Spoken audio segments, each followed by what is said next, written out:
دو آیتیں ہیں دونوں میں تعارض ہے، دو آیتیں ہیں دونوں میں تناقض ہے، جبکہ ہر مسلمان کا یہ عقیدہ ہے قرآن مجید میں کوئی تنافی نہیں پائی جاتی، قرآن مجید میں کوئی تعارض نہیں پایا جاتا، قرآن مجید میں کوئی تنافی نہیں پائی جاتی، بلکہ ہمارا عقیدہ ہے قرآن کا بعض دوسرے بعض کی تفسیر کرتا ہے،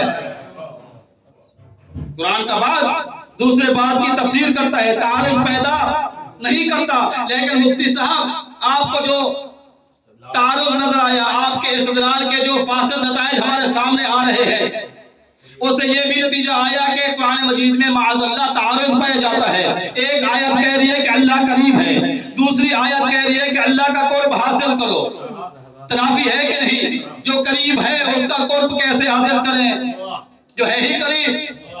تو اس کا جم، اس کا نتیجہ، اس کا حل کیا ہے؟ اس کا حل جو بندے حقیر کے ذہن میں آیا علماء تائید کریں گے۔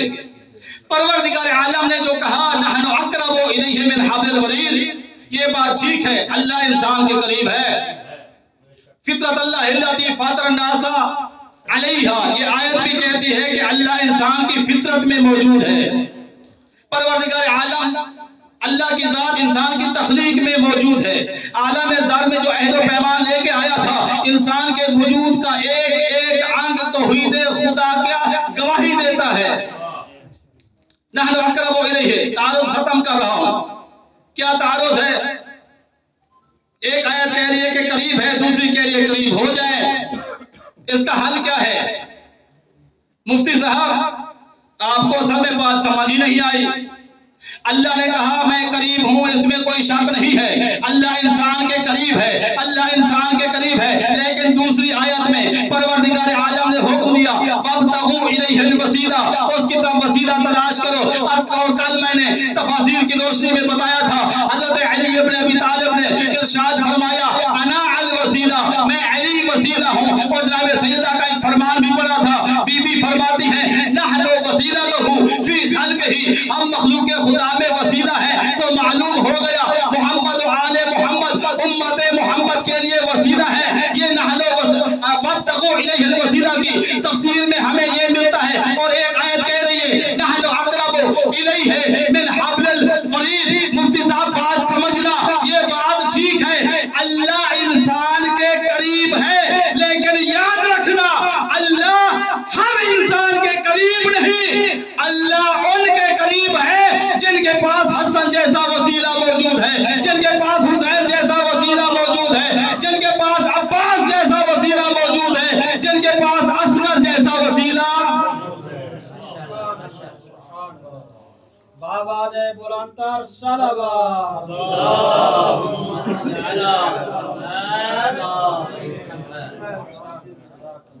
اللہ قریب ہے لیکن ان کے جن کے پاس اہل بیت جیسا وسیلہ موجود ہے، جن کے پاس اہل اصغر جیسا وسیلہ موجود ہے۔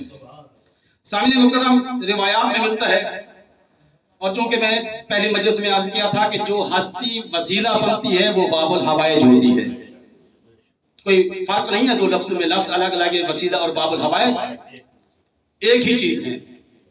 جو چیز جو ہستی وسیلہ بنتی ہے وہ باب الحوائج ہوتی ہے، اور اہل بیت اطہار سب کے سب باب الحوائج ہیں۔ لیکن روایات میں بعض روایات میں 5 ہستیاں ایسی ہیں جن کو خصوصیت کے ساتھ باب الحوائج کہا گیا۔ ان 5 ہستیوں میں سے پہلی ہستی آپ کا اور میرا 7واں امام، امام موسی کاظم علیہ السلام ہے۔ صلوات پڑھیے امام کی ذات پہ۔ دوسری ہستی شہنشاہ وفا حضرت ابو الفضل عباس ہیں جن کو باب الحوائج کہا گیا ہے۔ قبلہ تیسری ہستی جناب مسلم ابن عقیل ہیں جن کو باب الحوائج کا کہا گیا ہے۔ قبلہ چوتھی ہستی جناب ام البنین ہیں جن کو باب الحوائج کہا گیا ہے۔ اور ان 5 ہستیوں میں سے 5ویں ہستی جناب رباب کا ننھا شہزادہ علی اصغر ہے جنہیں باب الحوائج کہا گیا ہے۔ گرمی کا موسم ہے، تھوڑا سا مزاج بنے، آخری جملہ پڑھنا ہے، اس کے بعد مسائل تک بڑھ جاؤں گا۔ سامعین مکرم، پروردگار عالم نے 5 ہستیوں کو باب الحوائج بنایا۔ ان 5 میں سے 5ویں ہستی کوئی بڑا جوان نہیں، ننھا سا بچہ ہے، بے زبان بچہ ہے۔ جب میں نے دیکھا روایات میں پروردگار عالم نے 5 کو باقاعدہ باب الحوائج کہا، ان 5 میں 5واں علی اصغر ہے۔ میں چونکہ عقیدت کے اعتبار سے کمزور العقیدہ ہوں، اس لیے میں نے دست ادب جوڑے بارگاہ الہی میں عرض کی، اے پروردگار عالم، آپ نے امام موسیٰ کاظم کو باب الحوائج بنایا، کچھ نہ کچھ سمجھ آتی ہے اس کی وجہ کیا ہوگی؟ توجہ کیجئے گا۔ اے رب کائنات، تو نے مولا عباس کو باب الحوائج بنایا، کچھ سمجھ آتی ہے، کوئی وجہ ہوگی۔ اے رب کائنات، تو نے مسلم ابن عقیل کو باب الحوائج بنایا، کچھ سمجھ آتی ہے۔ ام البنین کو باب الحوائج بنایا، کچھ سمجھ آتی ہے۔ لیکن اے رب کائنات، تو نے ایک ایسے بچے کو جس میں چلنے کی قدرت نہیں ہے، جس میں بولنے کی قدرت نہیں ہے، جس میں اسلحہ اٹھانے کی قدرت نہیں ہے، جس نے جو نہ تلوار چلا سکتا ہے، نہ تیر اٹھا سکتا ہے، نہ نیزہ اٹھا سکتا ہے، نہ سواری پہ خود سوار ہو سکتا ہے، اے پروردگار عالم، رباب کے ننھے سے بچے کو باب الحوائج بنا دیا، آخر اس کی وجہ کیا ہے؟ تھوڑی سی اور اپنے توجہ کا معیار بڑھائیے۔ وجہ حقیقی تو اللہ جانتا ہے کہ علی اصغر کو باب الحوائج کیوں کہا گیا، لیکن میں اپنی عقیدت کے معیار کے اعتبار سے بتانا چاہتا ہوں، مجھے جو سمجھ آئی، اللہ نے علی اصغر کو باب الحوائج کیوں بنایا۔ جب میں نے دست ادب جوڑے پروردگار عالم کی بارگاہ میں، اے پروردگار عالم، ایک ننھے سے بچے کو باب الحوائج کیوں بنایا؟ عجب نہیں، جواب قدرت آئے، میں نے حسین کے بیٹے کو باب الحوائج بنایا، جانتے ہو کیوں؟ اس لیے حسین نے اپنے اس ننھے سے بچے کا نام علی رکھا، مجھے علی اتنا پسند آیا، میں نے حسین کے بیٹے کو باب الحوائج بنا دیا۔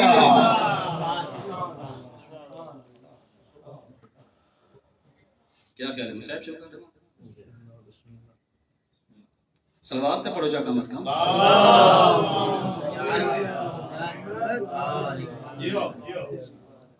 اس لیے میں نے باب الحوائج بنا دیا۔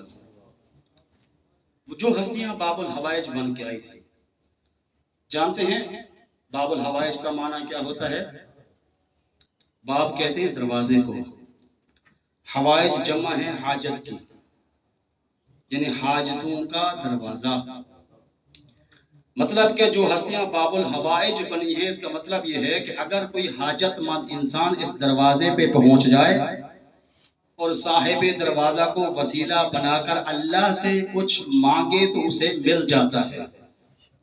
ان ہستیوں میں جناب علی اصغر ہیں جو باب الحوائج ہیں، اور آپ دیکھتے ہیں پاکستان میں تو جلوس میں اور ان محرم کے ایام میں جناب علی اصغر کا جھولا نکلتا ہے، شبیہ نکلتی ہے جھولے کی، کربلا میں بھی اس کی شبیہ موجود ہے۔ جتنے بھی زائرین آتے ہیں جناب علی اصغر کے مقام پہ پہنچتے ہیں، آپ نے وہاں جا کر دیکھا ہوگا کتنے سارے کپڑے کی چھوٹی چھوٹی گرہیں لگی ہوئی ہیں، یعنی لوگ جن کی اولاد نہیں ہوتی وہ اصغر کے پنگوڑے شبیہ جو ہے، مطلب علی اصغر کو وسیلہ بنا کر اللہ سے اولاد مانگ رہے ہوتے ہیں۔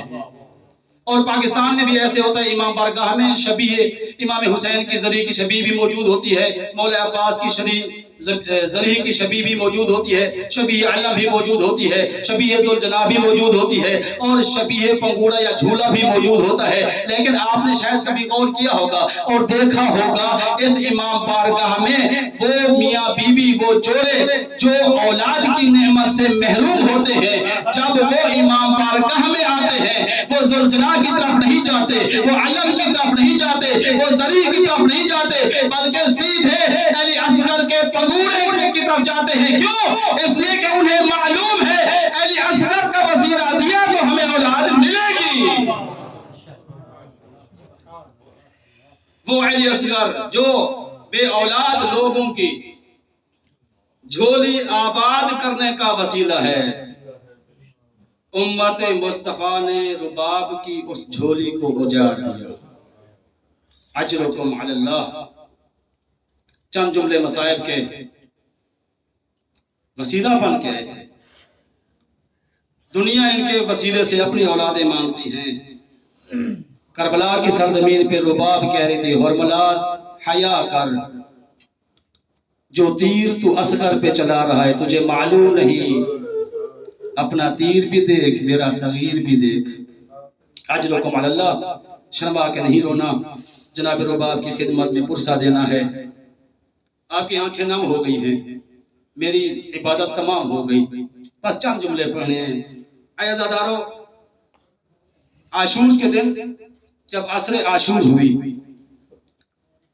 سارے انصار شہید ہو چکے، بنی ہاشم کے سارے جوان بھی شہید ہو چکے، اب دشت کربلا پہ اکیلا حسین ہے۔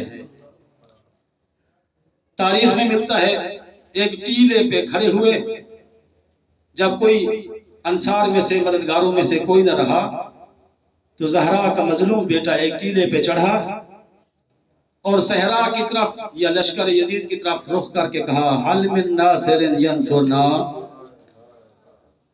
حل من مغیث یغیثنا۔ علی کا مظلوم بیٹا غربت کی سرائیں لگا رہا تھا، ہے کوئی جو حسین کی نصرت کو آئے، ہے کوئی جو حسین کی مدد کو آئے۔